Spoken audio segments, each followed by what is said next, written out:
Hi, friend. This is one of my favorite episodes. Dr. Klaper famously says, it's the food, it's the food, it's the food when it comes to our health. Stay tuned for his advice on staying vibrant and healthy into old age. But there is a correction. Dr. Klaper accidentally mixed up the alpha and beta receptors in the breast cancer discussion about 17 minutes into our discussion. Alpha promotes growth of breast tissue and beta puts the brakes on growth. Soy prefers beta receptors. So have you heard the latest? We've got merch that gives a wink and a nod to our gloriously feral childhoods. Go to AgeLikeABadassMother.com to check out our branded t-shirts, water bottles, and totes that tell the world you're aging like a badass mother and also support the podcast. And if you're looking to boost your health and lose weight by adding more plant-based meals to your life, after the show, head over to wellelephant.com to download my free cookbook that I made with love just for you. I've adapted some of your favorite foods like lasagna, sloppy joes, and cupcakes to make them whole food, plant-based, oil-free, guilt-free, and delicious. And if you're really ready to take charge of your health and even reverse disease as I did, check out my ACE plant-based eating course while you're there. Thank you for being part of this community. You truly mean the world to me. Now let's hear from Dr. Klaper. I'm Lauren. And I'm Lisa. And we're flipping the script about growing older. Our guests have been influencers since before that was even a thing. Welcome to the Anti-Aging Podcast. Welcome to Age Like a Badass Mother. What do Benjamin Franklin and today's guest, Dr. Michael Klaper, have in common? They both believe that an ounce of prevention is worth a pound of cure. Dr. Klaper has devoted the last 35 years of his medical career to helping people understand the power of food and lifestyle choices to prevent the need for hospitalization and surgery. When he is not seeing patients, Dr. Klaper is busy educating future doctors about nutrition in medical schools. His initiative, called Moving Medicine Forward, teaches medical students about the power of plant-based healing. He said, quote, "This is what I wished I learned about nutrition in medical school," unquote.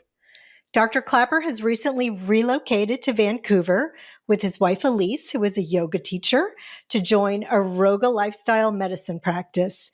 You can go to drklaper.com, DOCTORKLAPER.com, to find the latest health information through his numerous articles and videos, and subscribe to his free newsletter, Medicine Capsule.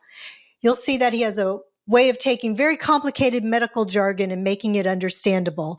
And that's why Lisa and I wanted to have Dr. Klaper on our podcast, because if anyone can explain the correlation between aging well and eating well and lifestyle, it's this man. So please welcome Dr. Klaper. Well, what a lovely introduction. Hi, nice to see you both. Nice to see you. So, Dr. Klaper, we usually start by asking people how old they are. Is that okay if we ask you that? Absolutely. I'll be turning 77 in next July, so I'm right in the middle of 76. How old do you feel? Oh, I feel about like I did when I was in my late 40s. Certainly there's a sunny side of 50, but right around there. I can still run and play sports and go hiking in the mountains and living my life like I used to. Oh, that's really good. That's what we all want. That's why we're here. Tell us a little bit about, just for people who don't know, I think there's going to be a lot of people who are familiar with you who listen to this, but for anybody who's not, can you give us a little background? I grew up eating the standard American diet. I got a standard medical education at the University of Illinois College of Medicine in Chicago. And I thought I was going to be doing blood and guts medicine, fixing people up in the emergency room and delivering babies and fixing broken arms for my whole career. That changed early in my career. I was witnessing my first 5 years of general practice. I saw so many people getting more obese, more ill, more hypertensive, diabetic, and eventually having strokes and heart attacks despite my best effort. I felt like a complete failure as a physician. so much so that I left general practice and went to become an anesthesiologist. And I did most of my anesthesia residency until I wound up on the cardiovascular anesthesia service, dealing with people's hearts and blood vessels. And day after day, I'm putting people to sleep and watching surgeons open their chest and the arteries in their heart and pull this yellow gunk out of their arteries called atherosclerotic plaques, and that were causing their heart attacks and strokes. And there are already studies in the journal showing not only that this is largely the fat of the animals these people are eating, but that this is actually a reversible disease. A plant-based diet will help melt these plaques away. And I had a great interest because my father died of clogged arteries. I know I've got those genes, and I knew that if I didn't change my diet, it was going to be my body on that table with that striker saw going up my sternum, and I sure didn't want that. So I changed my diet at age 31 and to a plant-based diet. My body loved it. My numbers all got immediately better. 20-pound spare tire of fat around my waist melted away in 12 weeks. My high blood pressure went to normal. My high cholesterol went to normal. I felt great waking up in a nice lean body every day. And I realized at that point I didn't want to be an anesthesiologist and spend my career putting people to sleep, literally. I would rather go back to general practice and help them wake up, because it's what they're eating is why they're sitting in front of us, overweight, hypertensive, diabetic, clogged up, and inflamed from what they're running through their arteries every 4 hours. It's the food. It's the food.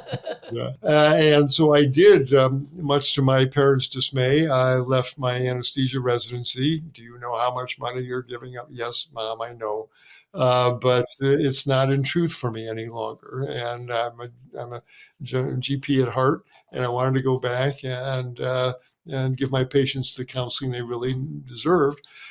And so I did. And the patients who followed my advice, I found someone in the area who could give plant-based cooking lessons. And those folks who changed their diet to plant-based ones noticed the same wonderful effects I did. They lost weight, their high blood pressures came down, their high cholesterol, high blood sugars came down.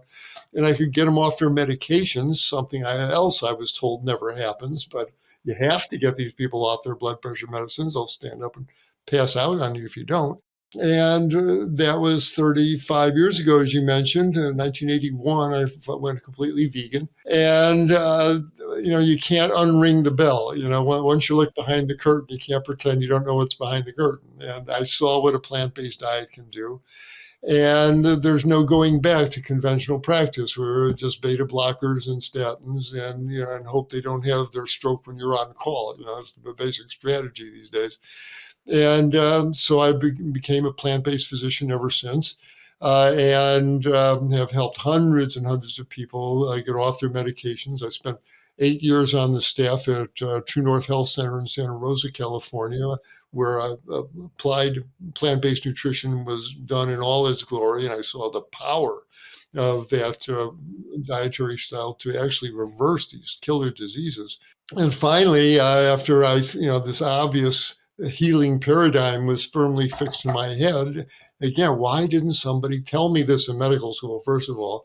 And why isn't somebody telling the young doctors about this powerful tool, the most powerful therapeutic tool they'll ever wield, far more than statins and ARBs?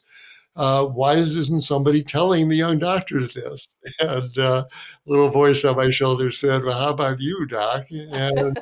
And so for the past 3 years, I've been going to the nation's medical schools and telling the young students, again, this is not etiology unknown, these diseases. It's the food they're eating. And get these people on a plant-based diet, and you'll see these diseases reverse. And the students are very open to this understanding. And it's been the most satisfying part of my career is to give them the lecture I wish someone would give it me in medical school, as you mentioned. I'm listening to you and I'm like, yes, like we're all three of us are here because we have experienced that transformation.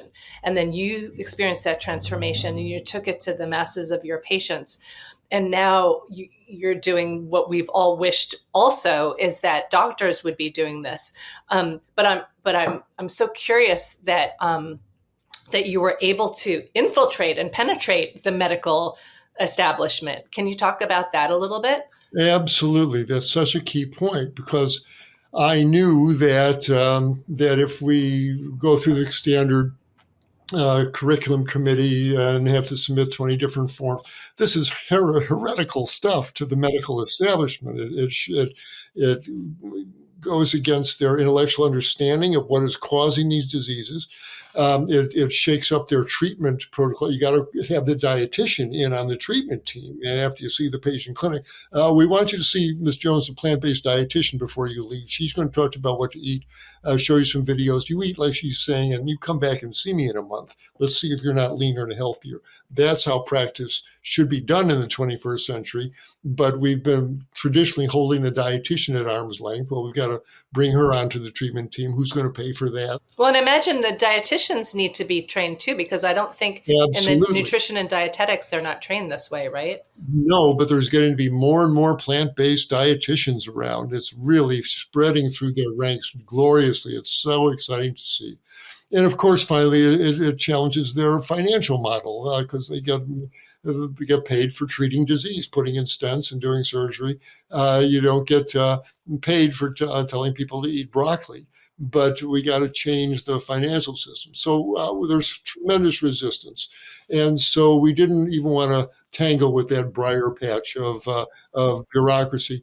It turns out that people in your endeavor, actually in communications and education, which is what this podcast is about, have tilled the soil for, prepared the soil, if you will, in that now, in every medical school class I lecture to, there's 20, 30 students. They've seen films like Forks Over Knives. They've seen What the Health. They've seen Cowspiracy. And they've listened to podcasts where people are talking about this and relating their experiences. And so that makes it much easier. So what happens is that we find out is there anyone on a medical school staff that's a member of the American College of Lifestyle Medicine? Do they have a lifestyle medicine interest group? And we get the students in that group and we communicate with them directly. Who's the head student of the lifestyle medicine interest group? And we get her or his name and we go right to the students and they arrange the lecture time. They send out the notices and we get these big audiences online. Amazing. And we go right to the students. We just do an end run around administration. It's the information age. And it's been much easier, much less hassle, and we've made wonderful inroads. The comments I get back from the students, thank you for this lecture. So we want to start bonfires in every med school and have the flames. It's going to be a bottom-up revolution. I can't tell you how many times I showed Lauren, because when I was at the Whole Foods Medical and Wellness Center, I created a lot of educational presentations because, it starts with the education. They have to understand even why this is something that they want to attempt. And a video clip that I used often, which is one of my favorites, is, do you have ears? Do you have a tail? Your dairy bit from where you talk about it in Cowspiracy is one of my favorites. Oh my, there's so many reasons not to eat dairy products that comes out of the udder of a cow. It's not a healthy product. It's meant to turn a 65-pound calf into a 700-pound dairy cow as rapidly as possible. It's filled with growth factors that promote cancer in humans. It's full of estrogens. The cows are all pregnant now. It gives women breast lumps, gives guys prostate cancer. It's filled with hormones and antibiotics and bovine viruses. And it's dirty stuff to begin with. There's so many reasons for what. So you get some calcium and some protein. You can get calcium from green leafy vegetables. That's where cows get their calcium. Right. And protein, there are plenty of that around in the beans and the peas, etc. So there's no reason to consume dairy products, especially now. You go into any grocery store, and there's all these wonderful dairy substitutes. There's plant milks made from rice and hemp and oats and all these wonderful plant milks, these non-dairy yogurts and ice creams and cheeses. No one's saying they're health foods. They're treats, to pour in your cereal a little bit. but it completely takes away the reason to eat dairy products. And so I tell people, go in the bathroom, have a look in the mirror. Do you have big ears and a long snout and whiskers? Are you a baby calf? If you're not a baby calf. So I've been trying to reach the young med students with the message before what I call pharmacosclerosis sets into their brains, where they think that drugs and surgery are the only treatment for these illnesses they're being asked to treat when they're treating dietary diseases. They need to get to the root of it, of course. Thank you. Yes. Nothing else to do at this point. Speaking of dairy, I have this friend who, gave her kid a ton of milk and, for all the reasons he needs this, he needs calcium, blah, blah. And if I was like, well, give him some soy milk and, explain the reasons. And she was like, well, then his testicles are going to shrink up and his, just and people think that the soy is bad for breasts and prostate. Can you just address that? Back in the, late 1980s, author John Robbins wrote this book, Diet for New America, about the reality of animal agriculture, what's doing to the planet and our bodies and to the animals. And I joined with John Robbins, form an organization called EarthSave, and for throughout the late 1980s and early 1990s, we were going across the country telling people reasons that they should reduce their meat consumption. Well, I think that, and indeed, if you look at the meat consumption in America in the mid-1990s, it started taking a nosedive down. Now, I can't say this, I'm totally due to Mr. Robbins and myself work, but there was definitely a decrease in meat consumption. Well, that must have set off alarm bells in Denver and Houston and the folks where the meat producers live and hang out. Because by the mid-1990s, and because now soy burgers and soy hot dogs and soy and tofu, et cetera, were on the ascendancy in the media, this huge anti-soy tsunami got unleashed. And I think it was from the meat and dairy folks. And they put out the most outrageous claim, well, there's phytoestrogens in soy. And that's if you feed your baby soy milk or soy formula, it's like giving them birth control pills, and soy is going to turn your son gay, and it's going to give guys man boobs, and all these things.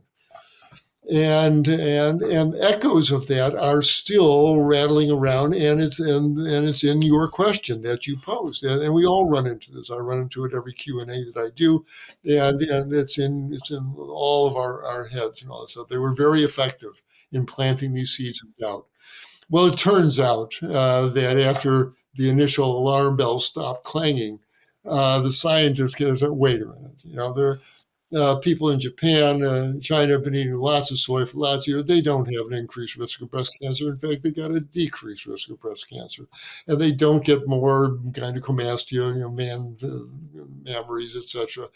And now, by that time, by the 90s and certainly the 2000s, 2010s, we've seen 3-4 generations of children nursed on soy formula who've now grown up. They're adults. They don't have a higher risk of breast cancer. In fact, they have a lower risk of breast cancer. They don't have a higher risk of homosexuality or prostate cancer, any of those things that were thrown in our faces. None of that was true. And ironically, the nature gets the last bat here. It turns out that soy products are actually protective against breast cancer. Little did the meat folks know, and we didn't know back in the 90s, there's 2 kinds of estrogen receptors on breast tissue. One of them, the beta receptor, if stimulated, will increase cancer growth. But it turns out the alpha receptor actually suppresses cancer growth, makes the cancer cells more resistant to malignant change. And guess what? The soy phytoestrogens stimulate the alpha receptors that inhibit cancer growth. And it's like nature made them just to make a beeline to be cancer protective. So all those scare tactics were just that and unnecessary. No one's saying to drink 2 gallons of soy milk a day It's a treat. It's a half a cup on your cereal in the mornings. It's a little splash on your berries in the evening. It's how we use it. But it's certainly not going to do anyone harm, and it's got lovely proteins. And the phytoestrogens are actually beneficial. Well, I mean, tofu and tempeh and edamame and the soy products are such good options for people instead of meat. So, but I don't want to go too far down the rabbit hole, but it just goes to show like the meat industry and the pharmacy industry, like how much money and power they have. Because I have a friend was a very high powered PR person in New York, and the beef industry actually flew them to one of their big conferences. They paid a lot of money because her firm was very expensive. And she had to sign an NDA, and they were actually wanting to roll out that this sarcopenia, I think they called it, that you would get if you didn't eat meat. And she turned it down. She didn't take it on, but like those are the ends that they'll go to make a profit, right? Absolutely. And that's so cynical and so venal in the word. It's an appropriate adjective. In that sarcopenia is the wasting of muscle. And when, by definition, as people become frail in old age, there's sarcopenia. And it's not a good thing. And you want to be able to get up out of a chair. You want to be able to do the open car doors and things that require some muscular activity, no doubt. And so sarcopenia is to be avoided, but to think that the answer is, well, then eat meat. It's kind of like kwashiorkor, it's a calorie deficit, right? That's another disease. They're implying that. But it has nothing to do with that. Sarcopenia, you prevent sarcopenia by using those muscles, by getting some elastic bands or some little light dumbbells, and as you're sitting watching TV, doing some curls and going to the gym, or as I said, you can do it all in your living room with some elastic bands. Use it or lose it, Mother Nature tells us. Yeah. And that's the real issue here. It's not a matter of eating more protein. But I do have a question about that. I totally understand the protein myth, and I've, written about it and talked about it a lot. But I do keep hearing that as we age, our protein needs change. Is that true? That has entered the lexicon or the dogma of people get aged, they need more protein. And it might be true, but what are we talking about? An extra 5-10 grams of protein. Have an extra hummus sandwich or an extra scoop of lentil stew and get on with your life. It's not that big an issue here. And if you want to make doing up a green smoothie, you want to put a tablespoon of pea protein in there, fine. But it shouldn't. It's the implication that you better be eating meat then. So it's the same. If you're eating enough calories, you're getting your adequate protein. That's the key thing. If you're eating whole plant, if you're eating rice and beans and lentils and chickpeas, you're going to be getting the protein you need. It's not an issue, really.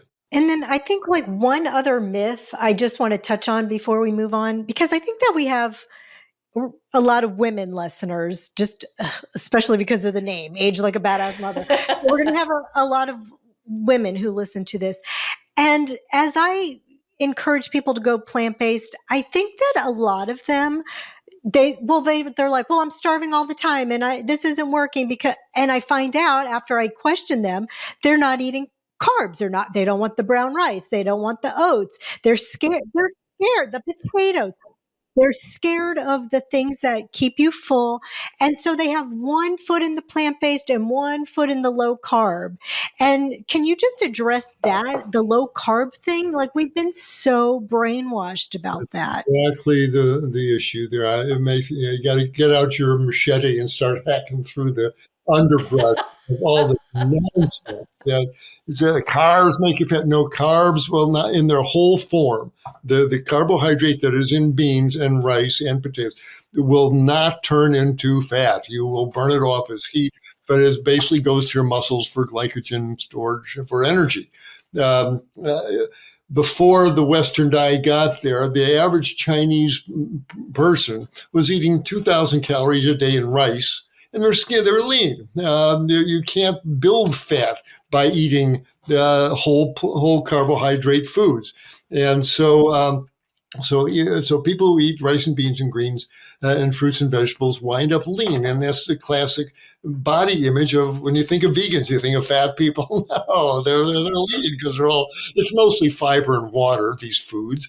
And what little carbohydrates are in the bean and the rice, it's you either store it or you burn it off. It's not going to turn and your brains need it. And your brains absolutely need the glucose that's in those carbohydrates. Now, if you're eating the Snickers bars and energy drinks and Oreo cookies, if you just add high fructose corn syrup in various forms, will turn into fat. The body's going to turn that into triglycerides, and you're going to run into problems. But if you're eating whole plant foods, there are no fat giraffes, there's no fat antelope. I mean, they've been brilliant. The keto guys and the paleo folks and the meat folks. You got to carbs make you fat. Don't eat them carbs. But we are carbohydrate burning organisms. The mitochondria in every one of our cells preferentially burns glucose as its desired fuel. Now, we are sugar burning creatures. Fat is an emergency fuel. In times of starvation and calorie deprivation, you dip into your fat stores. But to think that running on fats and being in ketosis is somehow healthy, it's like driving your car from LA to Seattle in passing gear. You're going to burn out the bearings in that engine. Well, they're putting the fear of fruit into people. It's terrible. Exactly. And so many of us, rightly, we move away from the term vegan. There's so much baggage to that. Whereas a whole food, plant-based, full stop. Think about it, whole food. Okay, this is food like you could recognize growing in the garden. Oh, there's a cucumber there, there's a tomato there, a lettuce. Those are the foods we're telling you to keep your belly full of. And you're going to wind up lean and healthy. And yes, they're high carbohydrate foods. Lettuce is all carbohydrate, but you're not going to get fat eating lettuce and rice and beans and greens. It just doesn't happen. Yeah, the opposite happens. You get nice and lean. So we've got to keep coming back to the same truth. All the powerful lean animals on the planet are plant eaters, and plant foods in their whole form will not make you fat. My mom raised me on the Atkins diet, which was the predecessor to the keto. And I'd wake up in the morning, she'd be smoking a cigarette, frying up a hamburger, no bun for me for breakfast. My lunch was like, bologna and cheese, no bread. And by the time I got home, I was starving and I would just stuff my face with whatever I could get into it. It was terrible. And, had heart disease by the time I was 46. No surprise there from just clogging up my arteries. And that's a good lead into, I wanted to ask Dr. Klaper, how you address the genetic component of these things with the medical doctors you're training. Right, that's very important. And that used to be a real conversation stopper there. Well, it's in your genes. If you're, right. My father died of heart disease, my grandfather died of heart disease, his uncle died of heart disease, it's in my genes. And you might have a propensity to put out more lipoprotein A type cholesterol, etc. But we've learned a couple of things. One, you can't really change I can't even say that anymore because now we know you may have the genetic blueprint for a particular disease state, but whether those genes actually get active and manifest largely, not completely, but largely depends on the food you are running through your cells every meal. Because within minutes of eating anything, molecules of that food are washing through every cell in your body where your DNA lies unfolded and your genes are exposed. And the food molecules wash over your DNA and they play your DNA like a piano. They turn genes on, they turn genes off. They induce enzymes, they shut enzymes down. Every meal brings in not only nutrients, it brings in information. Every meal changes us on a genetic molecular level. And the genes that are going to be turned on by a broiled steak, the genes that we know drive aging and cancer initiation, those genes are going to be a totally different set of genes than those going to be turned on by a kale smoothie like my wife just made me this morning. With every one of those plant-based meals, you are flooding your tissues with antioxidants that quench free radicals, molecules that promote tissue repair, that promote membrane stabilization, that promote cellular healing. It's the difference between 1 and 0, the difference between an animal-based meal and a plant-based meal. This phenomenon is called epigenetics, and it's what is turning your genes on and off by environmental factors, the most powerful which is the food, but there's other things in the water, etc. But yes, these genes are not immutable dictators of your medical future. They're malleable. They're depending on what how you treat yourselves, what you run through them every day. So yes, and most doctors they don't think about it. Oh, my patient's never going to change their diet. Americans will never change what they eat. Now it's a waste of time to talk to them about it. And let's see what medication we can use to pound down that cholesterol level and pound down those blood pressures. And that's where modern medicine is stuck in the muck there. But they don't understand, and they weren't taught about the stunning power of the patient's daily diet to affect how the body functions. Okay, yes, I was raised on the Atkins diet, but I absolutely do have the genetic profile for somebody for heart disease. I have the high LP little a. I have, my cholesterol. I've been eating this way for 8.5 years, whole food, plant-based diet, no oil, and my cholesterol is still super high. But what I've learned from you is that's cholesterol that my body loves to make for whatever reason. I don't know why. Maybe we don't know. Maybe we do. But I'm not getting that cholesterol from chicken or eggs or fish or cheese. And why do certain people like me make so much cholesterol? Do we know that? Let me stop. What Lauren just shared with us is really profound. Cholesterol is not an evil molecule. Your liver is making it right now as we're speaking. Why? Because your body uses it for many different things. Your adrenal glands take the cholesterol molecule and turn it into cortisol and aldosterone and essential molecules that your adrenals need for life. If you're a woman with ovaries, they take that cholesterol molecule and turn it into estrogen and estradiol and important female hormones. Us guys, our testicles take that cholesterol from the liver and turn it into testosterone and all those male hormones there. It's an essential molecule. It's not a matter of pounding down that bad old cholesterol. But the question is, where is the cholesterol coming from? And Lauren already mentioned the key difference. With the standard Joe Sixpack, meat-eating American guy with a cholesterol of 240, every third molecule, they say that your dietary cholesterol only affects about a third of your total cholesterol. Well, that means that every third molecule in an omnivore's bloodstream is cow cholesterol, it's chicken cholesterol, it's pig cholesterol, it's fish cholesterol. And it comes in with all the oxidized cholesterol molecules, all the saturated fats, all the free radicals, all the fryer oil, all the advanced glycation end products that damage cell membranes. It's a dirty molecular marauder filled mixture that accompanies those cholesterol molecules from the cows, pigs, chickens, etc. And those molecules are the ones that damage the lining of the arteries that allow the oxidized cholesterol molecules to get in and set off the plaque formation. In Lauren's long-term vegan bloodstream, her cholesterol might be 240, I don't know what it is, but if so, every one of those cholesterol molecules was made by her own liver for its own reasons.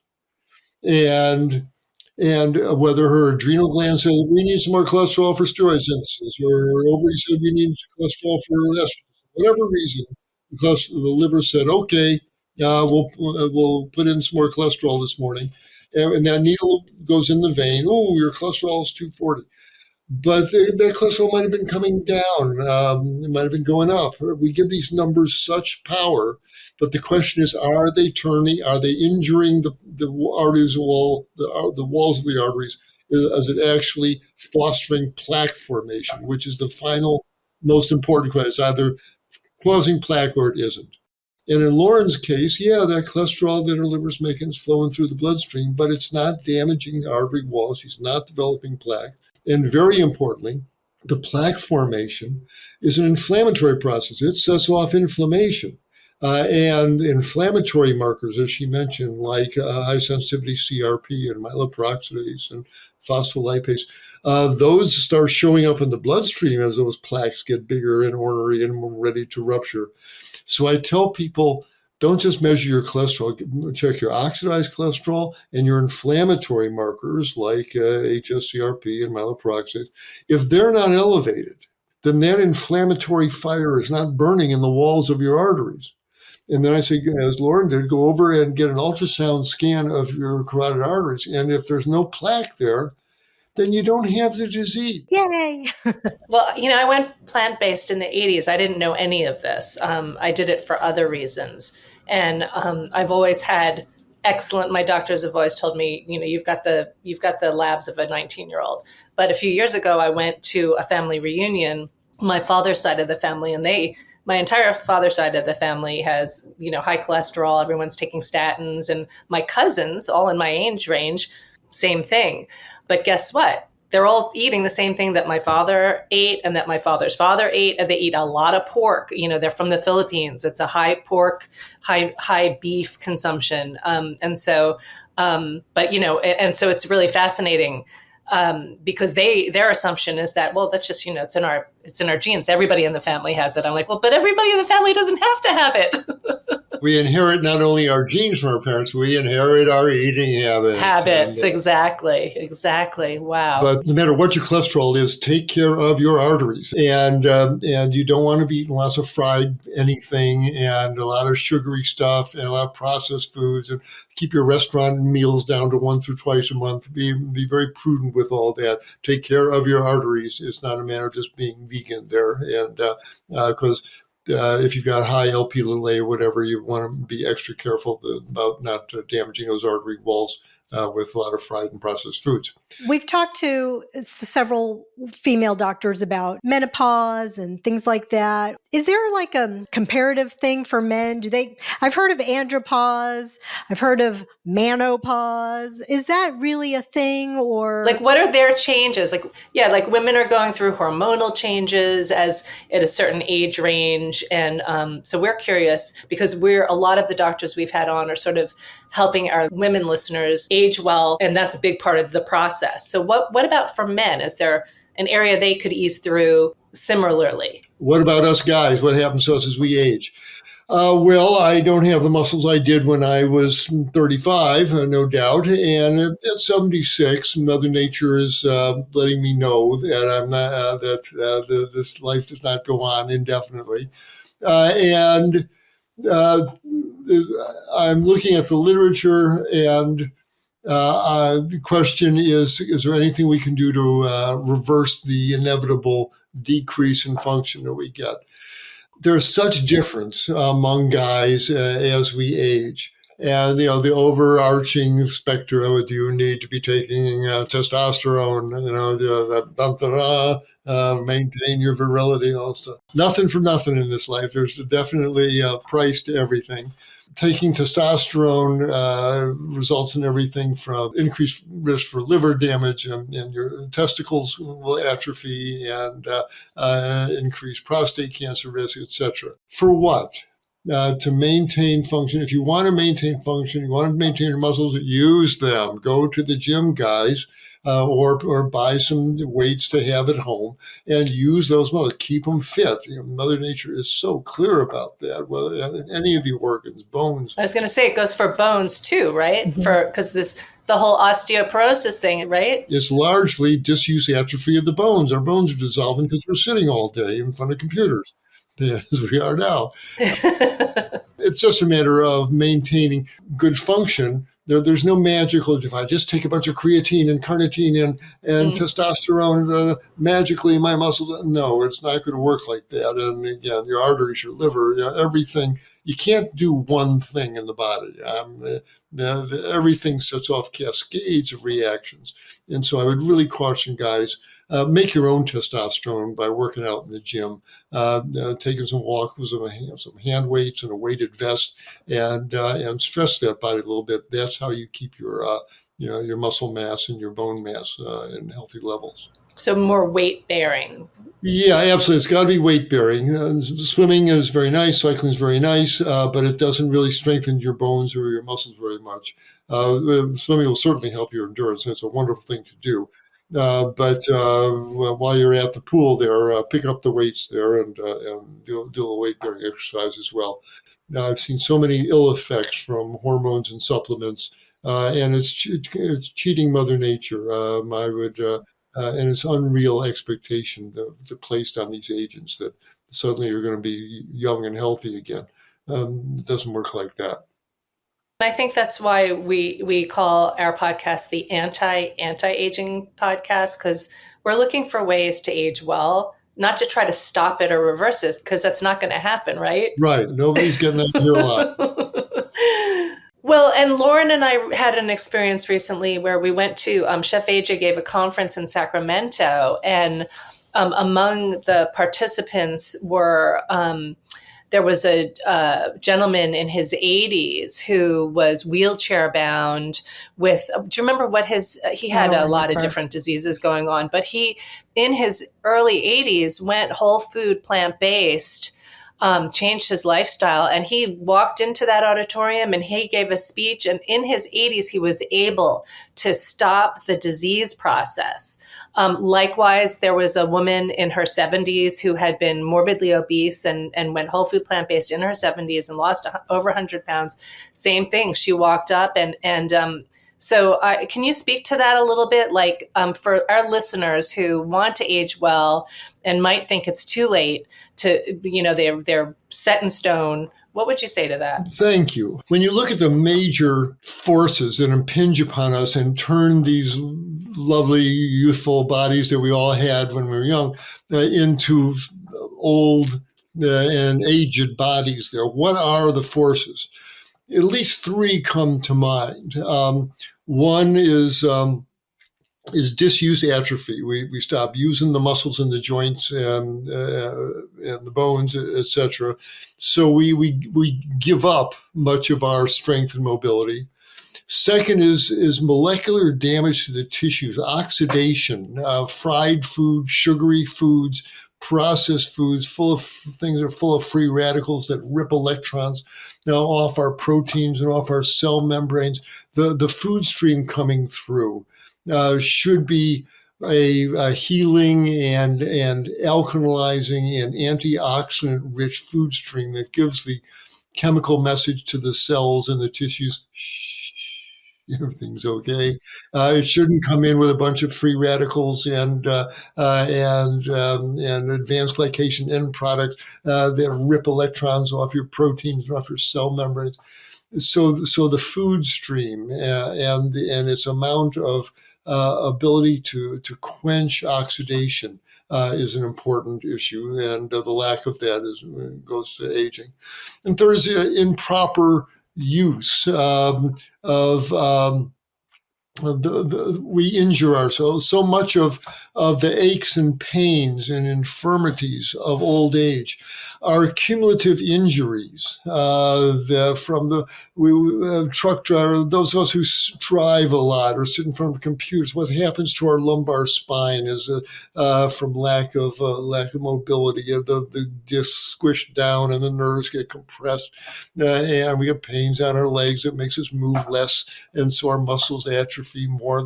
We set up these spirals of disuse, and it can happen, anywhere from the rock drummers or and the jackhammer operators. After a while, they go into their old age with really severe hearing loss, and it's an injury, and so it's important to pay attention to the signals your body is giving you mechanically. If you've got a chronic pain, it's not a matter of just taking ibuprofen or going to the chiropractor. What is your body saying? Every time I move my shoulder this way, I get this sharp. Well, what is there? What have you been doing with that shoulder that has now stretched and strained the ligaments around your shoulder joint that now they're complaining? It's a message to you. Stop and look at what you're doing.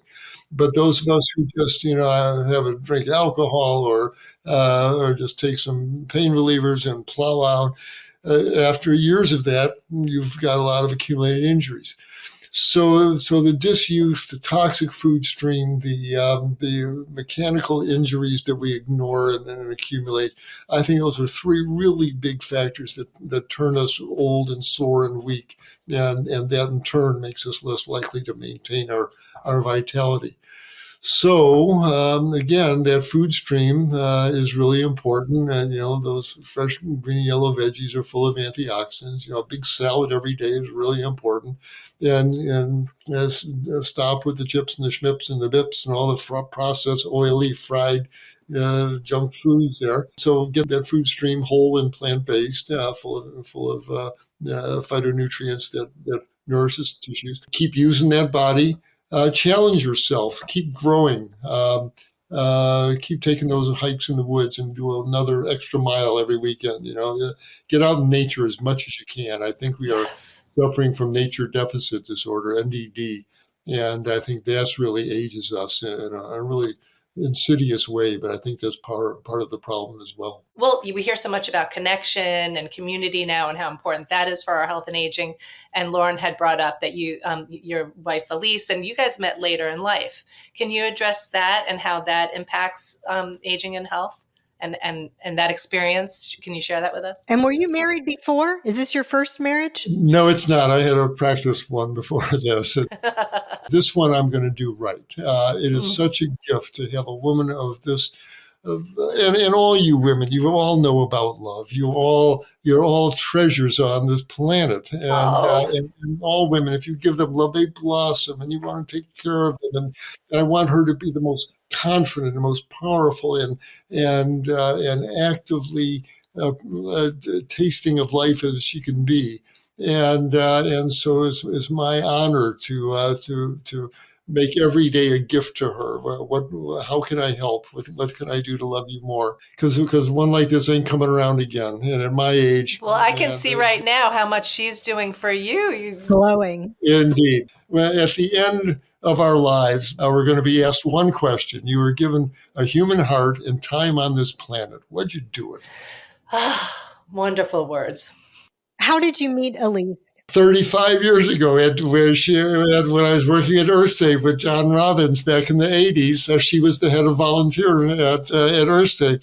We became friends, nothing romantic. We went our separate ways, but we stayed in touch from time to time. But I had been living in New Zealand for 3 years, and I came back, was looking for a job, and passed through Florida, where Elise is living here, and we shared a meal together and at her house, and she walked me out to the driveway, and we shared a kiss on the driveway that said, "Something here for you, fella."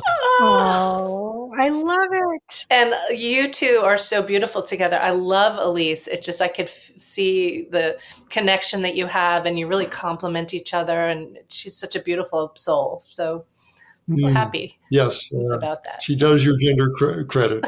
She's an exemplary woman, no doubt. Well, thank you. Thank you for sharing with us today.